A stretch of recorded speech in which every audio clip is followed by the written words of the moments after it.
tous, je m'appelle Sophia, me voici pour une nouvelle vidéo concernant les énergies astrologiques pour la semaine du 9 au 15 mars. Cette semaine s'annonce un peu plus agitée car nous allons avoir Mars qui sera la planète la plus active cette semaine. Mars va croiser la route de Jupiter tout d'abord. Jupiter qui nous amène vers l'expansion de soi, la découverte de ce qui n'est pas nous. Et puis Mars va aussi déclencher le dernier carré, donc cette tension qui existe entre Uranus et Pluton en se positionnant à l'exact degré où ces planètes se confrontent. Voilà le dernier volet de cette magnifique histoire d'éveil personnel et collectif commencée en 2012, qui a monté en puissance jusqu'à la croix cardinale de l'année dernière et qui maintenant va nous proposer un certain dénouement. Cela ne veut surtout pas dire que ce sera fini, loin de là.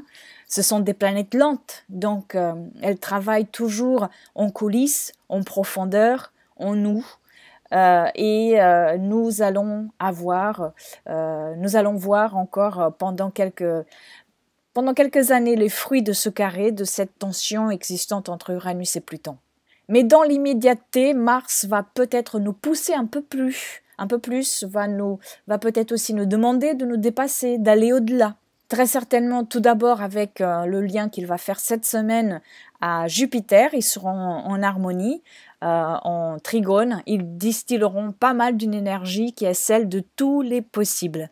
L'initiative, la foi intérieure que ce que nous vivons fait partie de notre chemin, mais la foi intérieure également que nous avons notre mot à dire et une action à poursuivre. C'est une énergie d'ouverture plus précise qui demande à emprunter les nouveaux chemins qui se sont ouverts à nous depuis déjà quelques mois.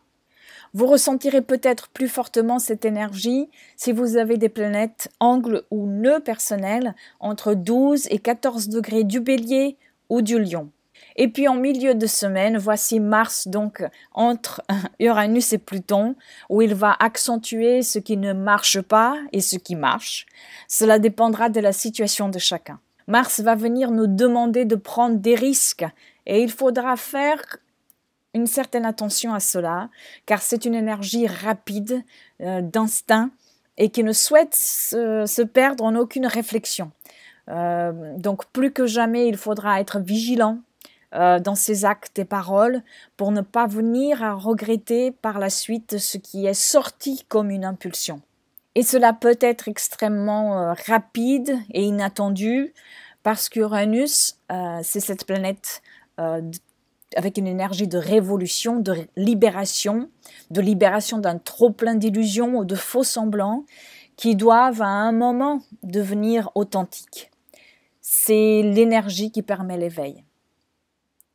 Et puis Pluton, planète du souterrain, de ce qui est en dehors du champ de vision, mais qui doit être intégré, accepté pour que régénération puisse se faire.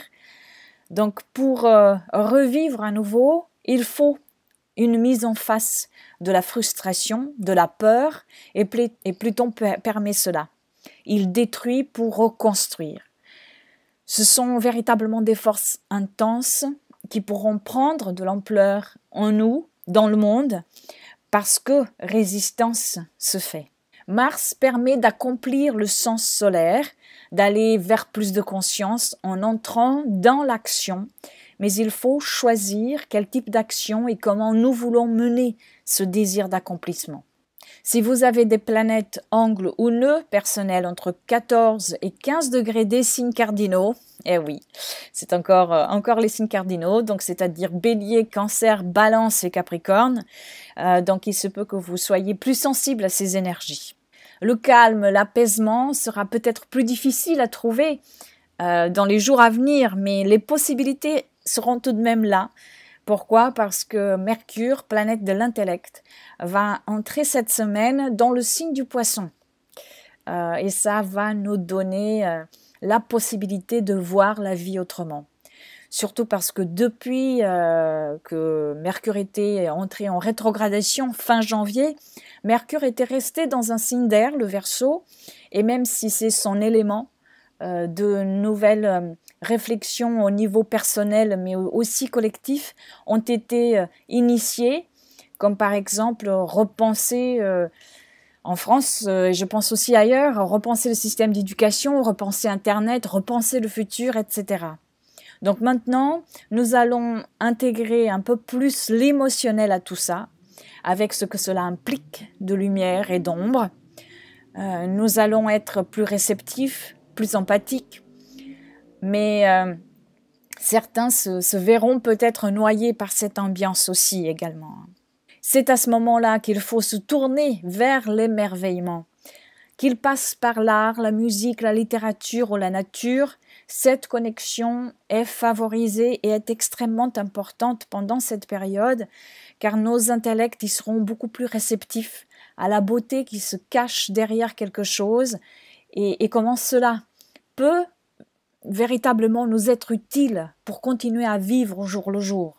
Dans les 2 semaines à venir, le temps que Mercure restera en Poisson, il faudra prendre cette émotivité et faire quelque chose avec.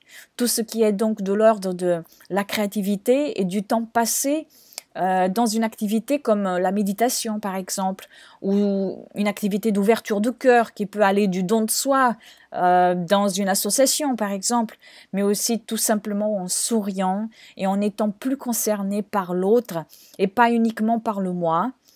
Donc ces activités-là, de cet ordre-là, seront donc plus fortement recommandées. Le cerveau droit étant notre voie vers le cœur. Et puis en fin de semaine, c'est au tour de Saturne d'entrer en rétrogradation, et cela jusqu'au 2 août. Ce sera une période très très importante pour les signes fixes, surtout bien sûr les scorpions et les taureaux, mais aussi Verseau et Lion, de fin de signe entre 27 et 29 degrés, mais aussi pour le tout début des signes mutables, c'est-à-dire le Sagittaire et le Gémeaux tout d'abord, mais aussi Vierge et Poisson de 0 à 5 degrés. Saturne va revenir dans la toute fin du signe du Scorpion cette année. On va devoir revoir tout ce que l'on a entrepris pendant ce passage de Saturne en Scorpion, surtout en deuxième partie de l'année 2014. Donc pour certains, ce qui s'est passé à cette période va définitivement être structuré, ancré. Pour d'autres, ce sera une période où l'on va voir que cela ne pourra pas tenir et il faudra reprendre autrement. Et pour d'autres encore, ce sera la fin, et avec cette fin, une période pour en tirer des conclusions et des leçons, car il faudra définitivement lâcher. Des débuts s'annoncent donc après cette période de rétrogradation de Saturne, c'est-à-dire à partir du mois d'août 2015. Saturne en rétrogradation va nous faire intérioriser tout ce qu'il symbolise, c'est-à-dire les limites, les freins, les responsabilités, l'autorité, les efforts, la stabilité, la structuration, le temps, l'observation aussi, etc. Et il va nous faire réévaluer tout cela par rapport et en adéquation à ce qui se passe en nos vies personnelles et dans le monde. Donc on va devoir adopter quelques-uns de ces archétypes, devoir les intégrer pour pouvoir tourner la page qui s'annonce et continuer dans la voie de l'évolution. Voilà, cette vidéo est maintenant terminée. Je vous remercie et je vous souhaite une très belle semaine. Je vous dis à la semaine prochaine. Au revoir.